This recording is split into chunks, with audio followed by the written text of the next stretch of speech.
Les voisins de l'homme sont choqués de le voir courir. Certains se moquent de lui, d'autres le menacent. D'autres encore l'appellent à revenir. 2 d'entre eux tentent de le ramener en l'attaquant.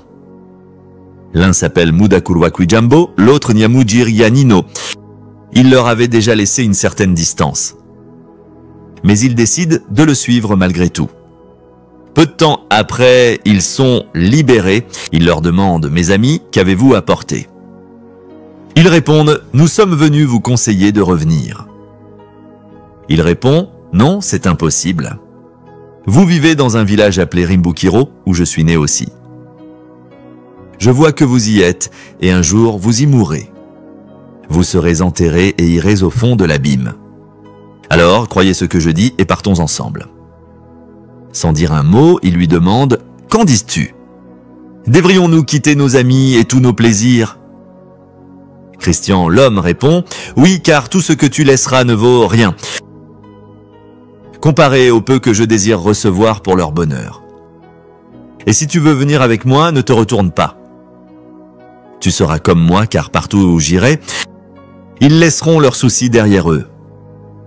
Viens et juge mes paroles. » Sans dire un mot, il demande « Que veux-tu ? Que tu renonces à toutes les choses du monde. » Le chrétien répond « Je recherche un héritage incorruptible, réservé dans les cieux où il ne se corrompt point. Ceux qui le cherchent le reçoivent au temps convenable. Il est écrit dans mon livre, si vous le lisez, vous le verrez. » Sans hésiter, il dit « Oui, sors ton livre de là. Tu reviens avec nous ou tu attends ?» Le chrétien dit « Je suis abandonné car j'ai pris le vin. » Sans un mot, il dit « Alors, Nyamujiryanino, faisons demi-tour. Rentrons chez nous. » Il y a beaucoup d'imbéciles arrogants comme celui-ci. Et quand ils disent quelque chose de mal, ils se croient plus intelligents que cette personne capable de justifier leur déni. Nyamujiryanino dit « Ne m'insultez pas. Ce bon chrétien, si ce qu'il dit est vrai, aspire à de meilleures choses que nous. Quant à moi, mon cœur me pousse à vous accompagner. » « Qu'est-ce que tu racontes? Toi aussi, tu es fou? Rentrons à la maison. Qui sait où un fou comme toi t'emmènera? Retourne là-bas, tu retrouveras la raison. » Le chrétien dit à Nyamujiryanino « Allons-y, Nyamujiryanino. Ce que j'ai dit est vrai, et bien d'autres choses sont évidentes. Si tu n'es pas d'accord, lis ce qui est dans mon livre. Et pour que tu saches que ce qu'il contient est vrai, tout est confirmé par le sang de celui qui l'a écrit. » Il dit à Mudakurwakwijambo « Eh bien, Mudakurwakwijambo, je n'hésite plus, mais j'ai l'intention d'aller avec ce bel homme et de partager avec lui ce qu'il voit. » Il demanda alors au chrétien « Mon bon ami, connais-tu le chemin qui mène au bon endroit ?» Le chrétien répondit « J'ai été conduit par un homme nommé Mubwirizabutumwa, qui m'a dit de me dépêcher vers la petite porte en face de nous où l'on nous indiquerait le chemin. »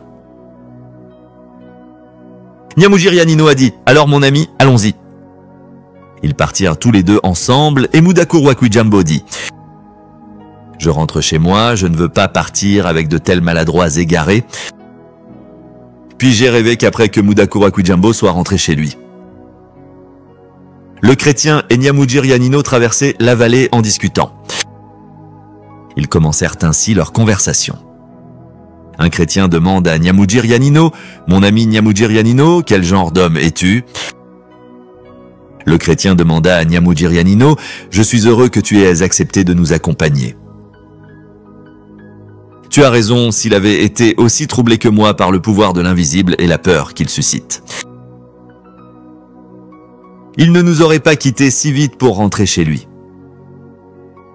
Nyamujiryanino dit « Eh bien, chrétien, puisque nous sommes maintenant seuls, redis-moi où nous allons, à quoi cela ressemble, et ce que nous devons faire pour y parvenir. » Le chrétien dit « Je préfère y penser dans mon cœur que de le dire avec ma langue, mais puisque tu veux le savoir, je vais te le lire dans mon livre. »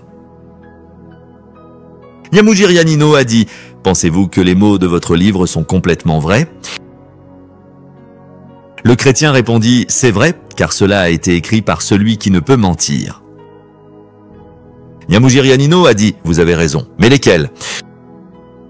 Le chrétien a dit « Il y a un royaume qui ne finira jamais, et la vie éternelle nous sera donnée afin que nous puissions vivre dans ce royaume pour toujours. » Nyamujiryanino a dit « Vous avez raison, mais quoi d'autre ?» Le chrétien a dit « Il n'y aura plus de pleurs ni de chagrin, car le Seigneur essuiera toute larme de nos yeux. » Nyamujiryanino a dit « Mais avec qui serons-nous là-bas » Le chrétien dit « Nous serons là avec les milliers et les milliers de personnes qui nous ont donné là-bas. Parmi eux, il n'y a personne qui fasse du mal à son prochain, mais tous s'aiment les uns les autres et sont saints. Tous marchent sous le regard de Dieu, se tiennent devant lui et sont approuvés par lui pour toujours. » Pour conclure en quelques mots, nous verrons les anciens portant des couronnes d'or et nous verrons des gens qui ont été déchirés par le monde, brûlés, donnés en pâture aux animaux sauvages et jetés à la mer, et qui ont maintenu l'amour qu'ils portaient au maître de ce royaume, tous vivants, revêtus d'immortalité comme un vêtement. Nyamujiryanino a déclaré « J'ai entendu ces mots, le bonheur me tue, mais est-il possible de l'avoir? Que devons-nous faire pour l'avoir » Le chrétien dit « Ce que le roi de ce pays a écrit dans ce livre, comment cela s'explique en quelques mots? Si nous l'aimons vraiment, il nous accordera la grâce. » Nyamujiryanino a dit « Oh, cela me rend très heureux, dépêchons-nous, dépêchons-nous !» « Je ne peux pas aller aussi vite que je le voudrais parce que je suis limité par ce fardeau », a déclaré le chrétien.